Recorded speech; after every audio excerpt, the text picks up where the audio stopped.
তার আগে আমার দুটো কথা আছে।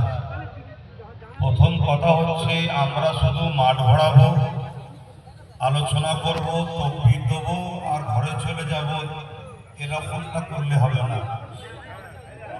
পরিস্থিতি থেকে শিক্ষা নিতে হবে, আমাদেরকে প্রস্তুত দিতে হবে। আগামী দিন আমরা ঘরে কাজের মধ্যে থাকব, আমাদের লোক তৈরি করব, তারা যারা গালিগালাজ করবে বা ছোট বড় কথা বলবে তাদেরকে আইনের আওতায় এনে তারা সাইজ করবে, এমন লোক তৈরি করা দরকার আছে না? আর নাই আবার দুদিন পর আমরা চিল্লে হাঁপিয়ে যাব, কালকে আবার কিছু একটা বলবে, আবার চিল্লাবে, আবার কিছুদিন চুপচাপ থাকবে, আবার একটা কিছু বলবে। এরকম করলে হবে, পরিস্থিতি থেকে শিক্ষা নিতে হবে। দ্বিতীয় নম্বর কথা, যেসব ভাইয়েরা রাস্তায় দাঁড়িয়ে আছে, আপনারা কি আমাদের এই প্রোগ্রামের অংশ নয়? যদি প্রোগ্রামে অংশ হন, হাত তুলে দেখান যে আমরা প্রোগ্রামে এসেছি। যারা রাস্তায় আছেন, আপনারা আমাদের প্রোগ্রামে এসেছেন তো নাকি? এটা হাত তোলেন যদি এসে থাকেন, না এসে থাকেন হাত তুলতে হবে না। এসেছেন তো? যে কটা হাত উঠেছে আমি এই কটাকে বলবো, কষ্ট হলে একটু এই ডান দিকে চলে আসে। এই যে কথা মানেন কি মানেন না, এবার একটা জানা দরকার। কারণ আগামী দিন যুদ্ধটা বিশাল ভয়ানক হবে, লড়াইটা বিশাল ভয়ানক হবে।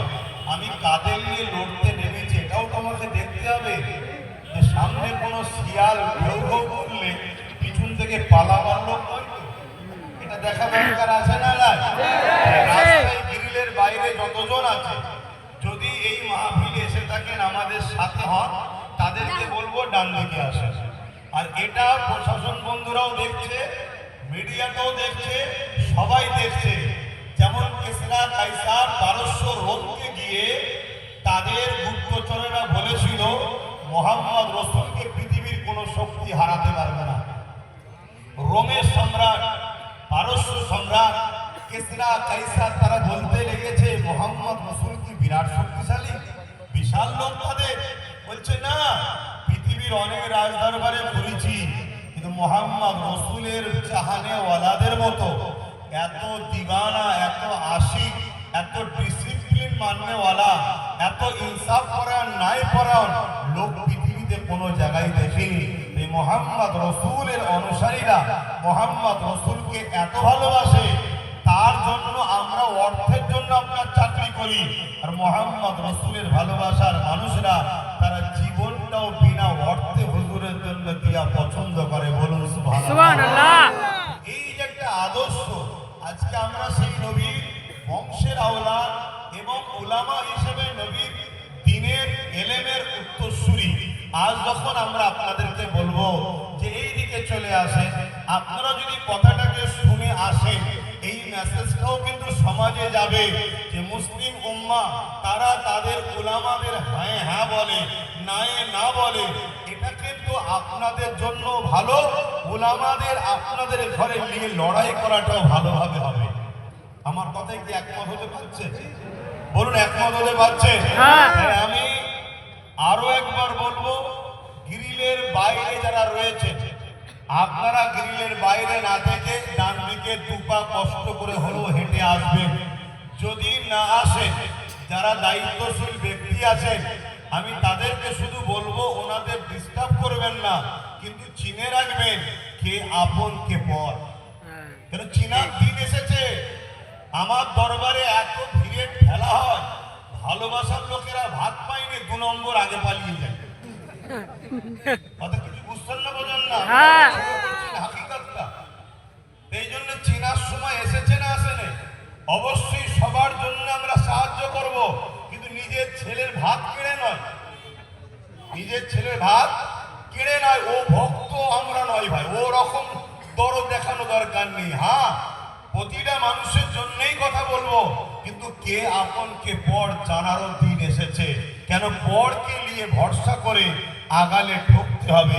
তাই বক্তব্য দেবো, কিন্তু আমাদের ভাই একটা সম্প্রীতির কবিতা আপনাদেরকে শোনাচ্ছিল, সেই সময় শোনাতে শোনাতে মানে আর শেষ হয়নি।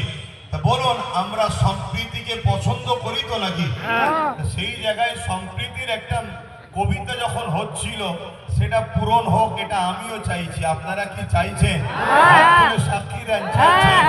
আমি ভাইকে একটু অনুরোধ করব, মাইক দিচ্ছি, আপনি একটু সম্প্রীতির ওই কবিতাটা পাঠ করুন। তারপরে আমি সংক্ষেপ সময় আজকের যে ইস্যুগুলো আছে এই ইস্যুগুলোর ওপরে কিছু কথা বলবো। এর পাশাপাশি আরো দুটো ভয়ানক ইস্যু অলরেডি গতকাল পরশুর মধ্যে হয়ে গেছে, যেটা ব্যানার তৈরি করার আগেই হয়েছে। তার মধ্যে একটা আমার জোনায়েদ ভাই শুধু একটা ইশারা দিয়েছে, সিং। আরে সিং কি? অর্জুন সিং। অর্জুন সিং একটা মানবরূপী পশু ছাড়া দ্বিতীয় কিছু নয়। সে আপনাদের মানতে অসুবিধা আছে? মানবরূপী একটা পশু। ও সুরাতে সকলে দেখতে মানুষ, কিন্তু ওর খসলত, ওর আখলাক, ওর কথাবার্তা সবসময় হিংস্র। সবসময় কি করে দাঙ্গা লাগবে, ফিতনা হবে, বিদ্বেষী হবে। ওকে কখনো মানুষ ভাবা যায় না, একটা মানবরূপী পশু। সে আজকে কিভাবে একটা সমাজের শান্তিকে বিঘ্ন করছে, এই বিষয়টা আজকে নতুন ফিতনা। আর এর থেকে আরো একটা ফিতনা, সেটা হলো মানুষকে আজকাল আল্লাহ বলে ডাকে। শুনছেন তো নাকি? এই বিষয়গুলো নিয়েও আমি সংক্ষেপে বলবো। ট্যাক্স দিয়ে বাস করি, আরো খেয়ে বাস করি না। দেশকে ভালোবাসি, দেশের সংবিধানকে ভালোবাসি। বাকি যারা দেশকে ভালোবাসবে মাথায় রাখবো, যারা দেশের সংবিধানের নয়, দেশের নয়, জুতোর তলায় রাখবো। সে যেই মাল্লার সাহেব হোক না কেন, এটা আমাদের আদর্শ। এই আদর্শ তৈরি করো। সে যে ভিআইপি হোক না কেন, যে আমার দেশের নয়, সংবিধানের নয়, সে আমাদের জুতোর তলায় থাকবে। রাজি আছেন না? নাই? হ্যাঁ, দেশের ওপরে কেউ নয়, সংবিধানের ওপরে কেউ নয়। তুমি জেলার সাহেব হতে পারো, তুমি যদি বড় ধর্মগুরু হও, ইসলাম ধর্মের স্কলারও হও, তুমি যদি আমার দেশের বিরুদ্ধে যাও, সংবিধানের বিরুদ্ধে যাও, তোমার সাথে আমাদের কোনো সম্পর্ক থাকবে না। ঠিক না বেঠিক?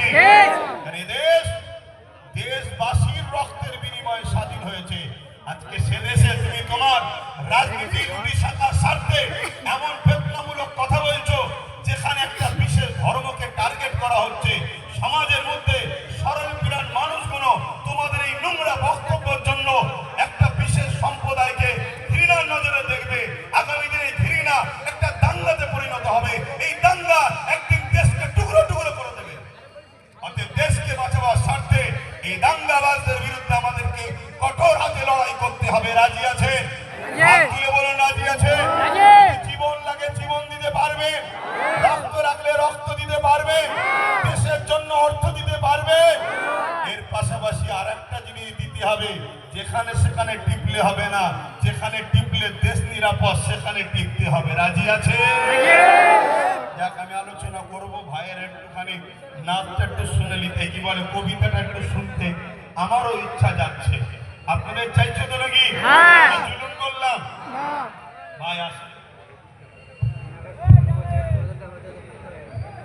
আলহামদুলিল্লাহ, আমি আপনাদের কাছে স্টেজে কে এসেছে একটু বলুন,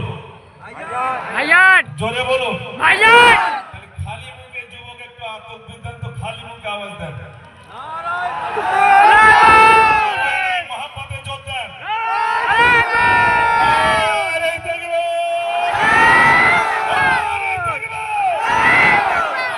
সকলের প্রাণ প্রিয় বড় ভাই জানো ভারতবাসী, ভারতবাসী, ভারতবাসী গো, ভারতবাসী, ভারতবাসী, ভারতবাসী গো, ভারতবাসী, ভারতবাসী, ভারতবাসী গো, ভারতবাসী, ভারতবাসী, ভারতবাসী গো। সম্প্রীতির পতাকা আজি আমরা তুলিব, আমরা তুলিব, আমরা তুলিব। ভারতবাসী, ভারতবাসী, ভারতবাসী গো, ভারতবাসী, ভারতবাসী, ভারতবাসী গো। ক্ষুদিরামের আশফাকুল্লাহর বলিদানের দেশ, রবীন্দ্রনাথের নজরুলের জন্মভূমির দেশ। ক্ষুদিরামের আশফাকুল্লাহর বলিদানের দেশ, রবীন্দ্রনাথের নজরুলের জন্মভূমির দেশ। সাম্প্রদায়িক চিকলখানি ছিঁড়ে ফেলিব, ছিঁড়ে ফেলিব, ছিঁড়ে ফেলিব।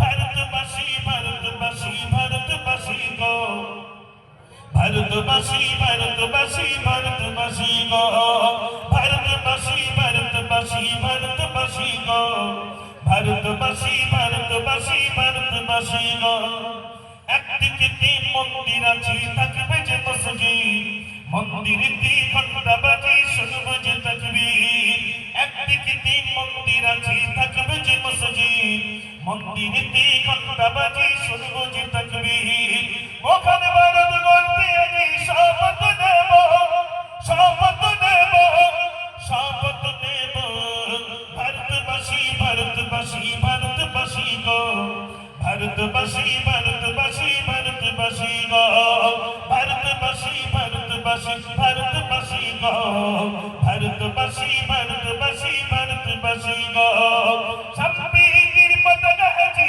আমরা তুলিব আমরা তুলিব আমরা তুলিব ভারতবাসী ভারতবাসী